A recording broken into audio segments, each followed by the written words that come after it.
I know it's been a few months since I posted the last one, and a few things have changed for me and how I want to do things with this I'm still figuring out what I want it to be. I don't know if I want it to be like a podcast in the future. I don't know if I want it to be like a pretend podcast. I'm not sure. I just know I like the vibes of a podcast and I like video, so this is what we're doing. But I'm not going to explain anything else. I just want to dive right onto what I'm going to be talking about in this video. Today I brought my content journal. My sister got it for me for Christmas, and I started writing down things that I wanted to talk about in this session. And I call it a session because, babe, I'm about to blow it down. But first, I have to,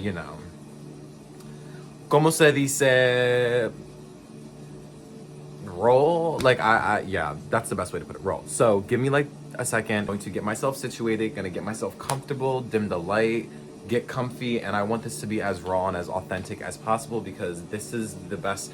These are the vibes that I like to talk very deep in, especially in the comfort of my own home.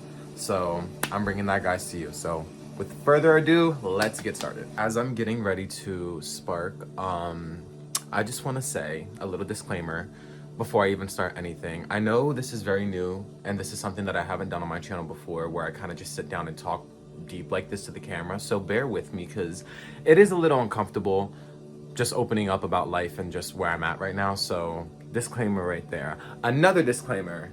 This session, episode, segment, I don't know, it's called Shut Up, and it's pretty self-explanatory. This is my life. I'm talking about it. So like, shut up. Listen. In the nicest way possible. Like, I just mean like shut up.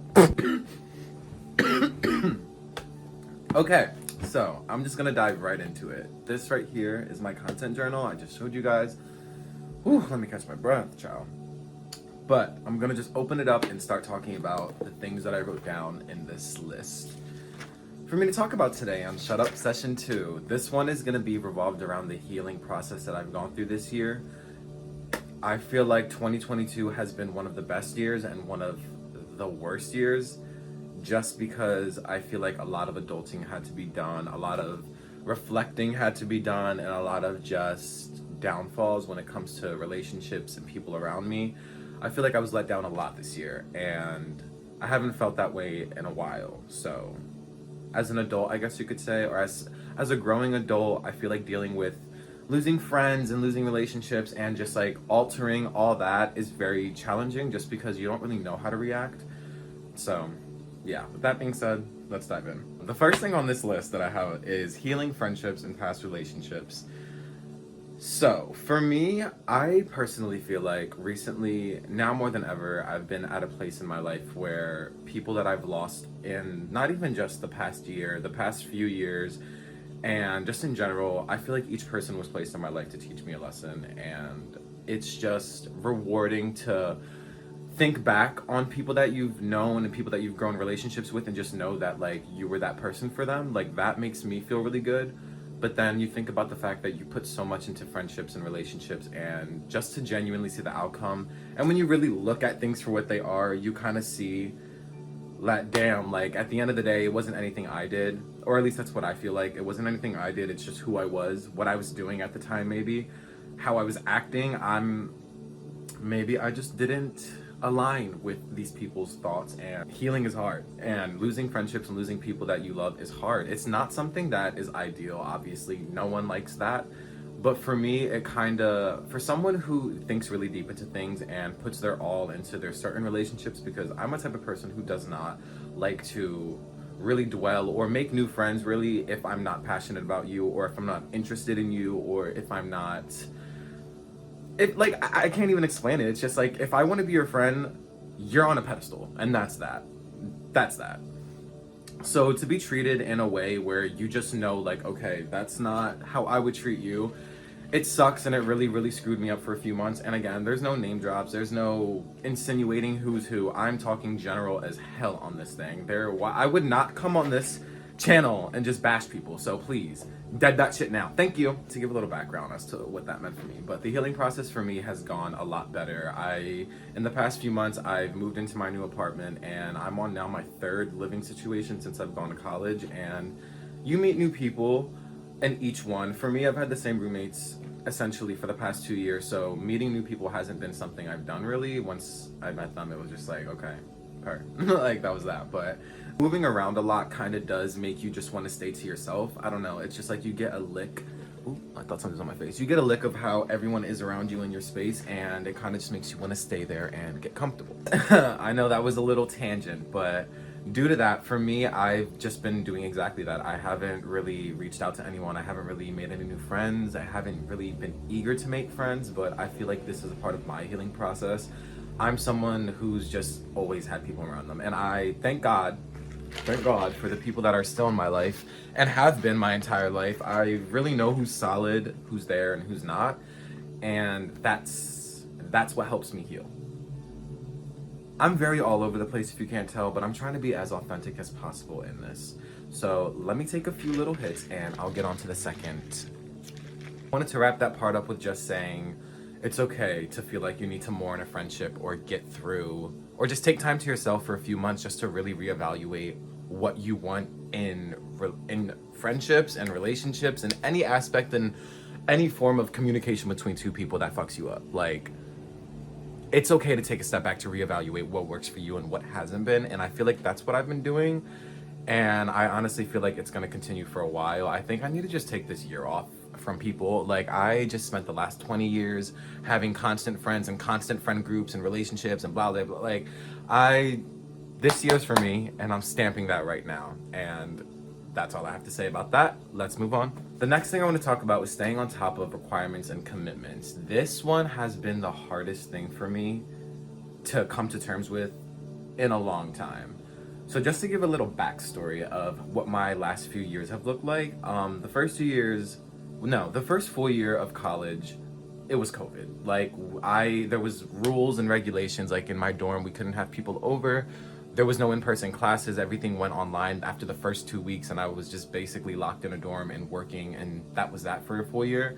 Last year, I lived in an apartment and I was in school, but it was, again, kind of hybrid, and attendance was just not really something professors took as much. So we got away with not having to go in person to class, but being able to get the work done. In my first years of college, I feel like a lot of people are busy and they do a lot, but for me, I did nothing. Like, I'm not gonna lie, I worked, and sometimes I didn't work. It depended on the semester and what the situation was at the time, but I did a whole lot of just not extracurriculars and not taking on more commitments than what I needed to.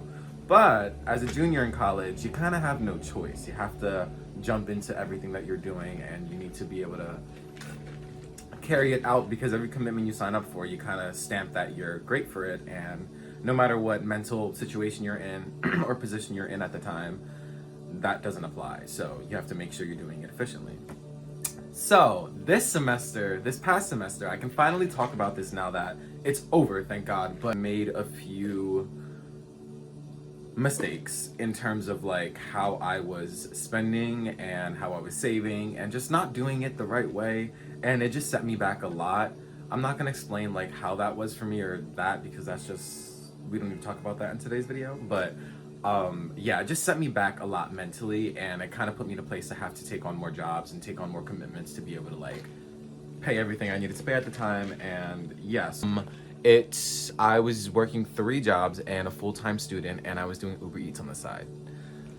That sounds like a lot when I say it out loud, but at the time, aka a month or maybe less ago, it was really just go, go, go, and I had to be here at this time, I had to be here at this time, I had to do this assignment today, and I had to be driving at this time. Like, that was just a schedule that I lived by, and it just made me feel really, really off. Like, I was committed, and I was doing everything that I needed to do all at once, but it was really putting me down mentally, and I feel like that was something that just shook me a lot, because I was just so used to doing the same thing the past 2 years. I was working here and I was doing school, and it never really meshed because of the situation that I was in. It was COVID, and I had more time to myself and to be able to do the assignments that needed to be done.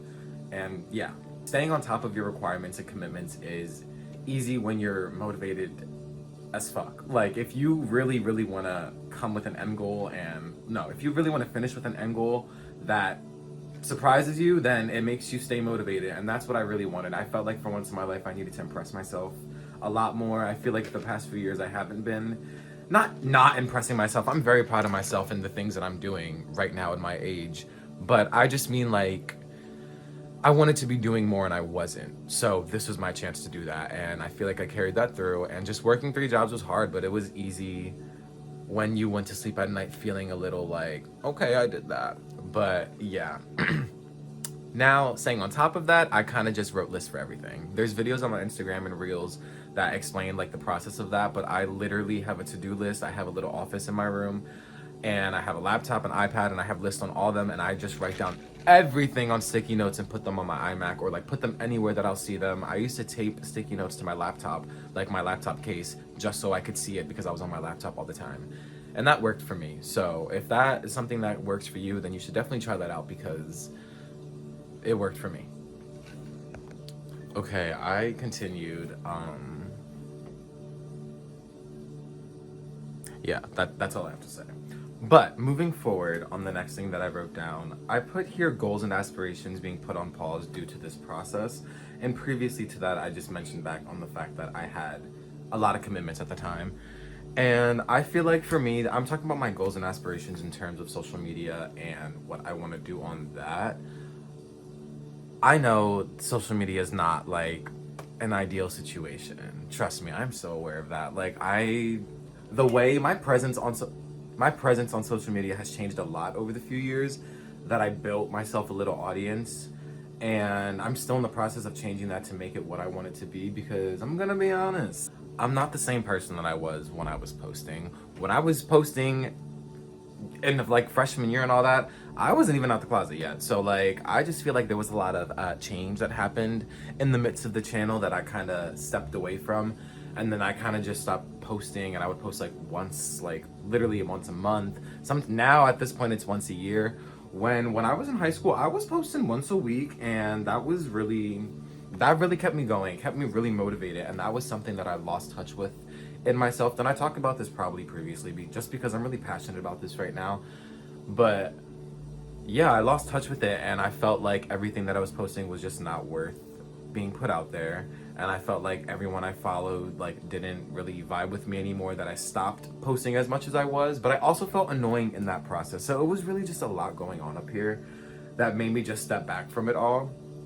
And especially because once I got older, like I was posting when I was 14 years old, 15, 16, boom, part-time job. Like as soon as I turned 16, it was like, okay, I just don't have time for this. And YouTube at the time wasn't a job for me, but I was really invested in like, I had merch, I freaking did partnerships with like little companies that I just had before, and it was just really nice to have that for myself. And to put that all on pause was really sad because I didn't get to say like goodbye to the one brand deal that I had.